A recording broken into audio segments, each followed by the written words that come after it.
পৰ্যটকৰ প্ৰথম পছন্দ বাঁহ আৰু খেৰেৰে নিৰ্মাণ কৰা ঘৰ। নালাগে এচি, নালাগে কুলাৰ।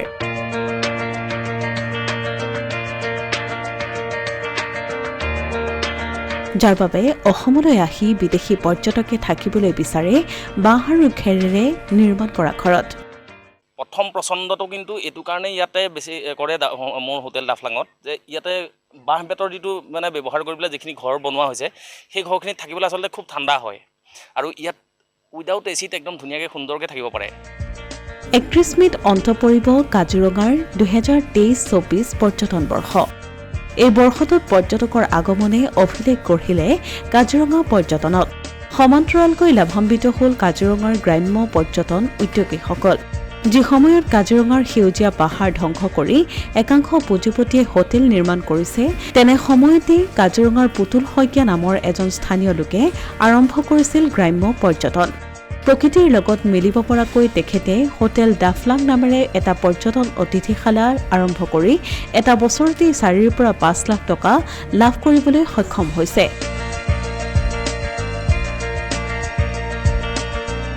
কাজিৰঙালৈ অহা দেশী বিদেশী পৰ্যটকক গ্ৰাম্য পৰ্যটনৰ এক আভাস দিয়াৰ প্ৰয়াসেৰে সম্পূৰ্ণ বাঁহ আৰু খেৰেৰে নিৰ্মাণ কৰিছে অতিথিশালাটো। প্ৰথমবাৰৰ বাবে আৰম্ভ কৰা এই পৰ্যটন নিবাসটোলৈ ইতিমধ্যে বহু বিদেশী পৰ্যটক আহি নৈশ যাপন কৰি গৈছে আৰু এই ঘৰসমূহত থাকি বিদেশী পৰ্যটকে যথেষ্ট ভাল পাইছে বুলি ক'লে পুতুল শইকীয়াই। আচলতে আমি এই ব্যৱসায়টো এইবাৰ মই নতুনকৈ আৰম্ভ কৰিছিলোঁ আৰু প্ৰথম আৰম্ভ কৰিয়েই আমি ইয়াৰ পৰা যিটো মানে আশা কৰিছিলোঁ, আশা কৰাতকৈ অলপ বেছি ভাল হৈছে নিশ্চয়কৈ। আৰু কিন্তু ইয়াতে মানে মই এটা বস্তু লক্ষ্য কৰিছোঁ, কংক্ৰিটতকৈ বিদেশী যিসকল পৰ্যটক আহে, এনেকুৱা থলুৱাভাৱে নিৰ্মিত বাঁহ খেৰৰে যিবিলাক নিৰ্মিত মানে অতিথিশালা, এইবিলাক বেছি পচন্দ কৰে। ইয়াতে প্ৰথম পচন্দটো কিন্তু এইটো কাৰণে ইয়াতে বেছি কৰে মোৰ হোটেল ডাফলাঙত, যে ইয়াতে বাঁহ বেতৰ যিটো মানে ব্যৱহাৰ কৰি পেলাই যিখিনি ঘৰ বনোৱা হৈছে, সেই ঘৰখিনিত থাকিবলৈ আচলতে খুব ঠাণ্ডা হয় আৰু ইয়াত উইদাউট এচিত একদম ধুনীয়াকৈ সুন্দৰকৈ থাকিব পাৰে। যিসকল মানে বাহিৰৰ মানুহখিনিৰ কিন্তু প্ৰথম পচন্দটো এই খেৰৰ ঘৰবিলাক। খেৰৰ ঘৰখিনি থকাৰ কাৰণে এই বৰ্ষটো মোৰ এইটো এটা লাভজনক ব্যৱসায়লৈ ৰূপান্তৰিত হ'ল। যিসকল পৰ্যটক আহে, বাহিৰৰ পৰা যিসকল পৰ্যটক আহে, তেখেতসকলে ঘৰত আচলতে কংক্ৰিটৰ ডাঙৰ ডাঙৰ বিল্ডিঙত থকা মানুহেই, কিন্তু একদম নেচাৰেলি প্ৰাকৃতিকভাৱে যিবিলাক হৈ থাকে তেনেকুৱা বস্তুবিলাকত আচলতে থাকিবলৈ ইচ্ছা কৰে আৰু সেই বস্তুটো ইয়াতে পায়, হোটেল ডাফলাঙত পায়।